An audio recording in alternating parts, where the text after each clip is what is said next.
Bienvenidos una vez más al librero del tío Pedro. En esta ocasión estaremos leyendo un libro que vaya que teníamos muchas ganas de hacerlo. Hablamos de El Evangelio según Jesucristo. Una de las obras de José Saramago que quizá recuerden por Ensayo sobre la ceguera y Ensayo sobre la lucidez. Como pueden imaginarlo por el nombre, la historia se centra en Jesucristo. Vamos a acompañar a uno de los personajes más famosos de toda la historia de la humanidad desde que es concebido hasta su crucifixión.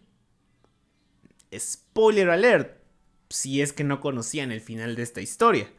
Antes de continuar, hay algo que debemos dejar muy en claro, y es el hecho de que esta obra es una reinterpretación. Sí se basa en algunos evangelios, podemos notar algunos elementos de la tradición oral, por así decirlo, pero la verdad es una historia completamente nueva, una nueva reimaginación de la vida del buen Chuy. Como tal, el libro está dividido en tres partes. Tenemos la gestación y los primeros años de Jesús, después un periodo de adolescencia, para finalmente acompañar a la figura del profeta o del Hijo de Dios, como quisiera llamarlo.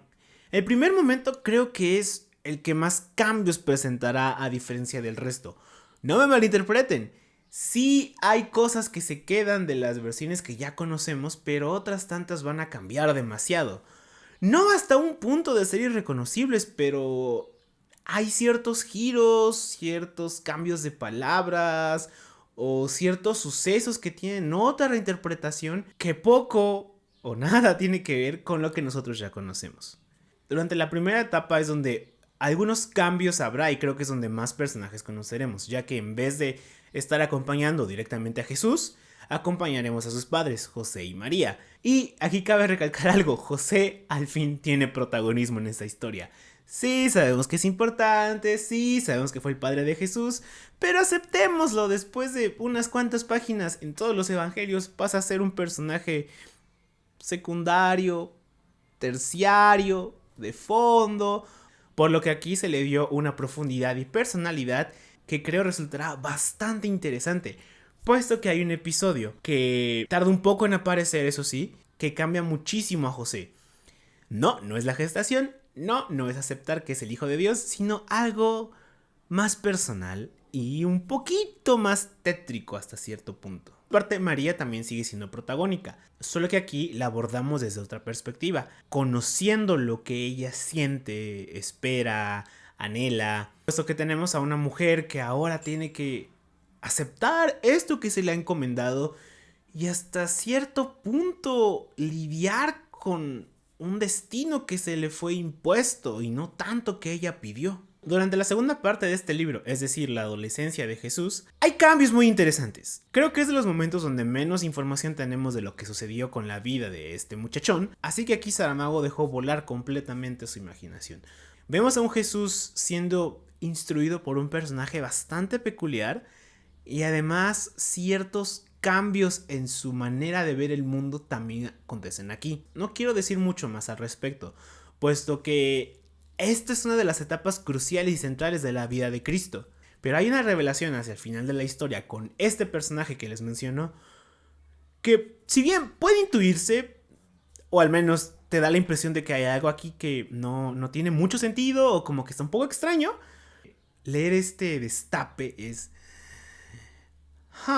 La tercera parte es un Jesús profeta. Ya siendo el Hijo de Dios, ha recibido la información que tenía que recibir por parte de su padre, Dios, no José. Y aunque parezca ser que ya conozcamos esta parte de la historia, aquí las cosas cambian bastante. Repito, esta es una reimaginación de la vida de Jesús y jamás tiene que ser tomada como un evangelio canónico o siquiera apócrifo. Así que prepárense para encontrar muchas sorpresas y esta parte, si no es que lo anterior, será muy controversial y chocará bastante con la narrativa popular que tenemos en la imaginación. Sí veo a muchas personas muy religiosas tachando este libro de blasfemo, que atenta contra las enseñanzas de Cristo, que es un faro para lo satánico. Nobody expects the Spanish Inquisition.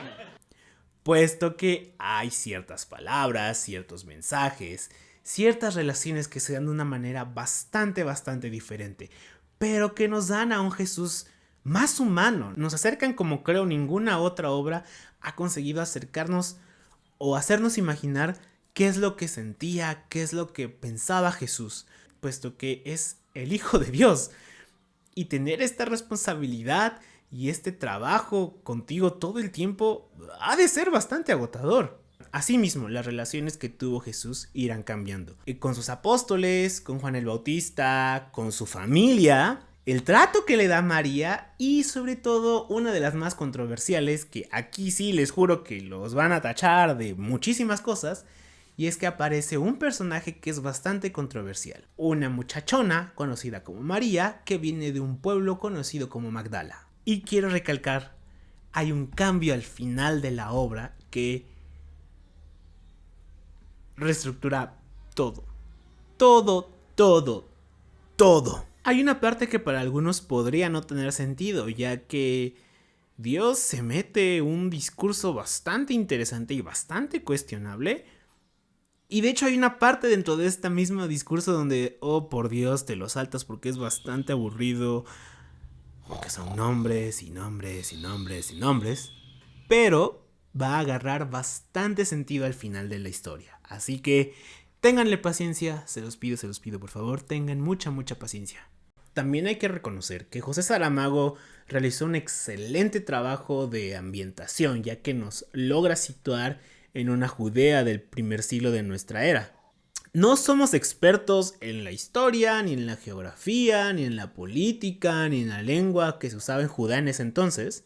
Conocimos algunas palabras nuevas, como calabazar, así como algunas tradiciones que existían en la región en ese entonces. Cabe señalar que Saramago tiene un estilo de escritura y sobre todo de puntuación bastante peculiar. Si no han leído nada de él, creo que este estilo podría ser un poco confuso, sobre todo en los diálogos. No es algo completamente imposible que nos vaya a quitar las ganas de leerlo, pero sí podría causar confusión durante las primeras páginas. Pero sí recomendamos tener en cuenta quiénes estaban hablando y el orden de la conversación para que esto sea un poco más sencillo. Además de que hay unos párrafos bastante largos, en su mayoría, por lo que es posible que la vista se nos pueda llegar a cansar.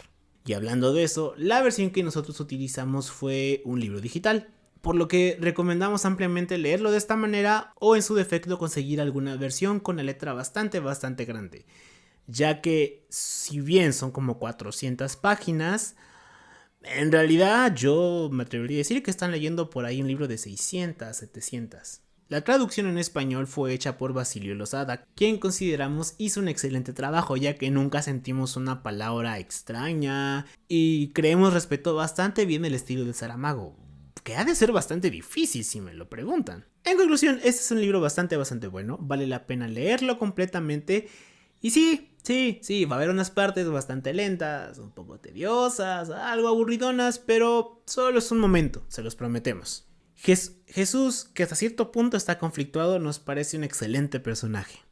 Y neta, el final, nadie se lo espera. Y además, esto nos brindó una plática bastante interesante en el equipo sobre uno de los temas de literatura más conocidos: el humano contra Dios.